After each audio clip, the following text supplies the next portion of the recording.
E aí, pessoal, beleza? Voltamos de férias! Não sei por que eu tô tão feliz em falar isso.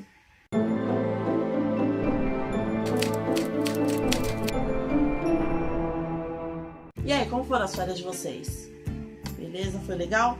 Então, hoje eu vou trazer um vídeo pra vocês que tá um pouquinho atrasado, mas como a gente ainda não chegou no carnaval, o ano não começou, né? Então tô perdoada. Vou falar das minhas 10 melhores leituras de 2018. Em 10º lugar, mas não menos importante, Nas Montanhas da Loucura, de Lovecraft. Você já ouviu falar do Lovecraft? Então, ele é um dos autores mais importantes da literatura de terror. O cara era fãzaço do Edgar Allan Poe. Ele, com certeza, vocês já ouviram falar, né?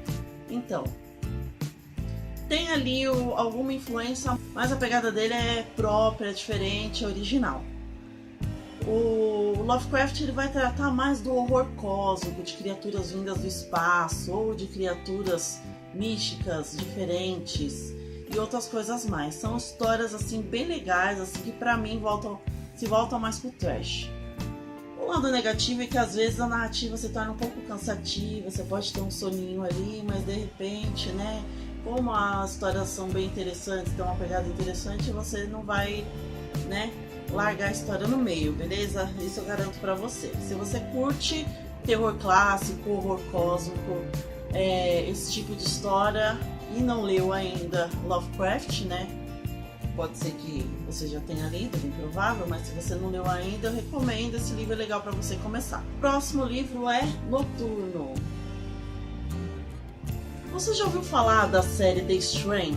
Se você não assistiu essa série, dá uma buscada aí que é bem interessante. Ela vai ser baseada na trilogia que se inicia com esse livro que eu te mostrei. Esse livro é muito interessante, ele não vai ser muito ali diferente da pegada da série, tá? E ele tem uma pegada toda especial. Por quê? O livro fala de vampiros, mas não são vampiros comuns. Eles se chamam Strigoi, são vampiros baseados numa lenda da Armênia. Então a história vai começar com um cara, um armênio judeu, que no campo de concentração nazista vai se deparar com umas coisas meio bizarras ali. E aí depois que ele casa e perde a esposa, ele vai dedicar a vida dele a procurar essas criaturas. Ele vai contar com outros personagens muito legais para ajudar ele nessa empreitada. A história é bem interessante, tem, além do terror, tem investigação, tem drama, tem muita ação.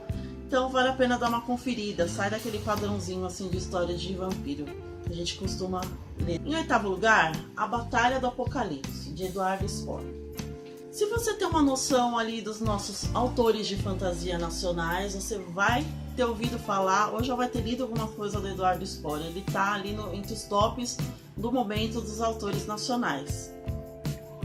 Ele vai trazer nesse livro uma temática que parece que já está meio batida, mas nesse livro ele vai dar uma nova roupagem, que é a batalha entre anjos e demônios. O interessante desse livro nem é tanto o tema em si, mas a forma como o tema é construído. Ele vai utilizar cenários que a gente conhece, são cenários brasileiros, além de outros cenários como o Inferno, por exemplo. Os personagens são muito bem construídos, as narrativas são muito bem feitas, então é um livro que não vai te cansar, mesmo que você esteja meio cansado desse tema, mas o livro com certeza ele vai trazer uma coisa nova, uma coisa diferente dentro do tema. É bem legal, vale a pena conhecer também, né? Pra gente ler um pouquinho mais de nacionais. O próximo livro é um livro que eu não tenho aqui porque eu li em e-book, no Kindle, se chama A Idade Secreta, uma autora espanhola chamada Eugênia Rico. O que eu achei tão legal nesse livro? Em primeiro lugar, antes de falar um pouco da história, a linguagem é uma linguagem muito lírica, uma linguagem muito bonita. Você lê e você acaba viajando junto com a autora. Conta a história de uma mulher na casa dos 40 anos ali que está passando por um momento de decepção na vida, desilusão com o marido, com as coisas da vida dela. E o que ela faz? Ela foge, pega o carrinho dela e sai para viajar. Só que aí ela encontra no posto de gasolina um carinha ali que é uns 20 anos mais jovem que ela. E ela vai ter um romance com esse cara e vai viajar junto com ele, buscando uma aventura que ele acaba contando para ela.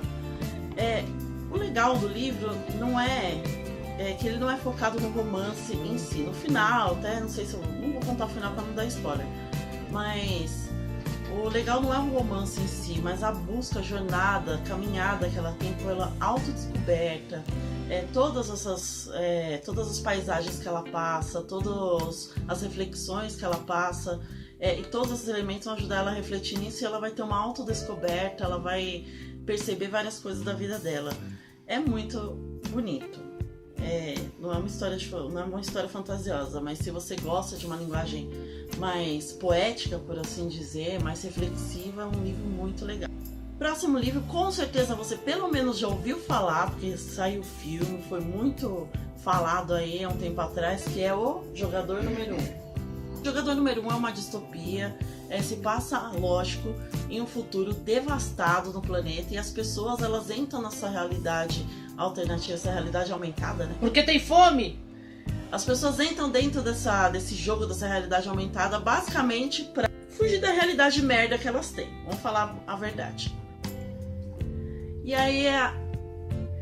E aí o criador do jogo morre e ele vai deixar easter eggs dentro do jogo para os fãs do jogo, os mais aficionados, irem atrás, e quem conseguir chegar no final dessa caçada vai herdar tudo dele, inclusive a empresa. E aí dentro dessa empreitada, lógico, a gente vai ter o nosso herói e vão ter também os companheiros desse nosso herói.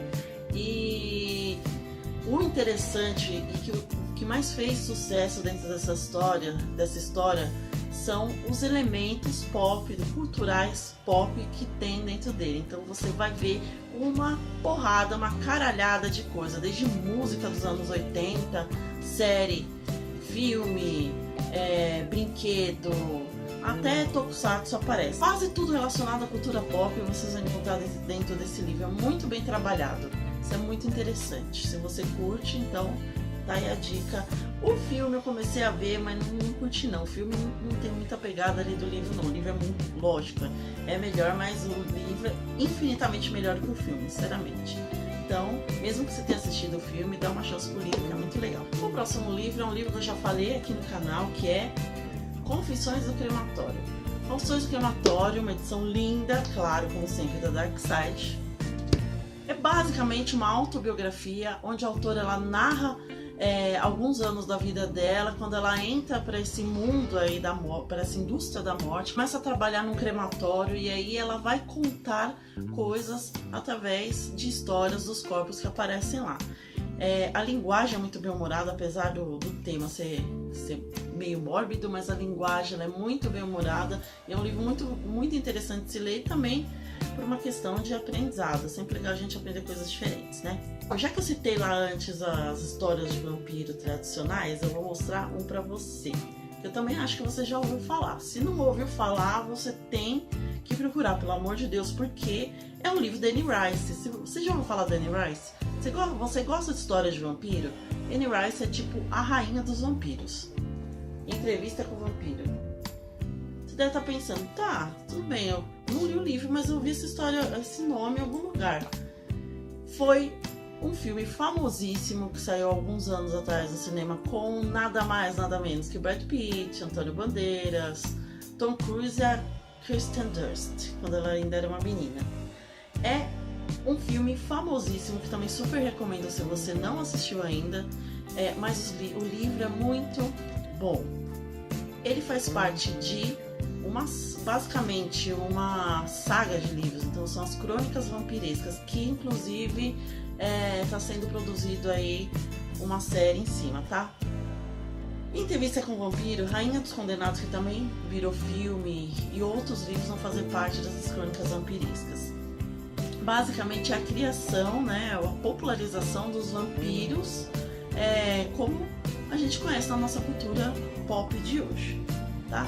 Então, a Entrevista do Vampiro, o primeiro livro das crônicas, ele vai basicamente contar o começo da jornada do vampiro Lestat, e como se desenvolveram esses primeiros caminhos dele, esses primeiros anos dele. O interessante é que é uma pegada, os vampiros eles são profundos, eles têm uma questão emocional, sentimental, de se desenvolver, de trabalhar com com esses poderes, com essa diferença de ser humano e virar um vampiro, e ser um vampiro. São questões muito interiores deles e também é uma história muito boa, muito bem feita. E agora, entrando no top 3, terceiro melhor livro que eu li em 2018 é de uma das minhas autoras preferidas, Agatha Christie. Eu lia muito Agatha Christie há uns anos atrás, mas aí eu parei, dei uma parada de ler, mas aí ficou um tempinho sem ler. Quando eu voltei, eu lembrei por que eu gosto tanto. São livros que te fazem pensar quem é a porcaria do assassino, quem é que matou, qual é a resolução do mistério, mas ao mesmo tempo tem personagens muito bons, que é o Hercule Poirot, que é o nome do detetive mais importante dela. Também tem a Miss Marple, que é uma senhorinha muito legal, gente boa, assim, muito gente boa, que também é uma detetive muito interessante. Então, esse livro, diferente dos outros livros que eu costumava ler, que eram romances, é um livro de contos. Se chama Aventura do Pudim de Natal. Ele não é todo sobre história de Natal, só o primeiro livro é sobre o Natal. Aí, como era Natal, resolvi ler e achei muito legal. Foi o último livro que eu li no ano. E os outros contos são muito bons também. Então, ele consegue enxugar em contos, narrativas bem menores, um enredo que se desenvolva de forma a ter um mistério e você pensar, você querer saber qual que é a resolução daquele mistério. O segundo lugar é um livro que eu também já falei aqui no canal, também de um autor nacional, um livro de terror chamado O Vilarejo. Se você nunca ouviu falar, também dá uma procurada, porque é um livro muito bom. Ele vai voltar mais pro terror ali do interior do ser humano, não é uma coisa tão voltada pro sobrenatural. É um livro de contos, são 7 contos, e cada um desses contos vai ser representado por um dos 7 pecados capitais, e os títulos desses contos serão os nomes de cada um dos demônios do inferno que representa esses pecados. Só por aí já dá pra perceber que é bem legal, né? A história se passa num vilarejo, lógico, um lugar desconhecido, um lugar muito isolado, muito frio, muito tenebroso e sinistro. E aí as histórias elas vão acontecer em tempos diferentes, com pessoas diferentes, mas as pessoas vão aparecer umas nas histórias das outras e no final você percebe que todas elas têm alguma coisa em comum. É um livro curto, mas muito interessante. Se você ler de noite na cama, você não vai querer levantar para ir no banheiro, não. O primeiro lugar é um livro que representa o meu maior pesadelo do mundo inteiro: aranhas comedoras de gente. O livro se chama A Colônia. A Colônia também é o primeiro livro ali de uma duologia ou trilogia, acho que até o momento saíram 2 livros, eu pretendo ler o próximo logo. Aí você pensa, nossa, você tem medo de aranha e ler um livro desse? Lógico, por isso que é livro de terror. O livro é um livro apocalíptico, onde aranhas ancestrais vão ser despertas e elas começam a infestar o mundo e comer o povo geral, assim, elas vão detonar com o planeta. E os capítulos eles vão ser divididos por histórias de grupos de pessoas, então isso deixa a narrativa muito dinâmica, muito gostosa de ler, porque não fica só naquela coisa, né? Cada capítulo vai contar uma história aqui, uma história ali, uma história aqui, e é assim, uma coisa muito sinistra, muito trash e apavorante. Se você também tem medo de aranha, você vai ficar ali cagado de medo de ler esse livro. Não sei se você leu, de repente você não concorda comigo, mas pra mim assim foi a melhor experiência de leitura que eu tive em relação ao terror. E em relação à leitura em si também, porque a narrativa, como eu falei, é muito, muito boa, muito gostosa de ler. Então é isso, pessoal, por hoje é só. Calor pra caralho. Vocês tenham gostado das minhas recomendações. Também quero trazer aí um vídeo sobre séries, tá? Logo eu faço um vídeo sobre séries e falo pra vocês, e também fala sobre as leituras que eu pretendo fazer esse ano, beleza? E não se esqueça que logo vai ter aí sorteio, tá bom? Eu também pretendo sortear algumas coisinhas, tá? Então até a próxima, beijo, tchau!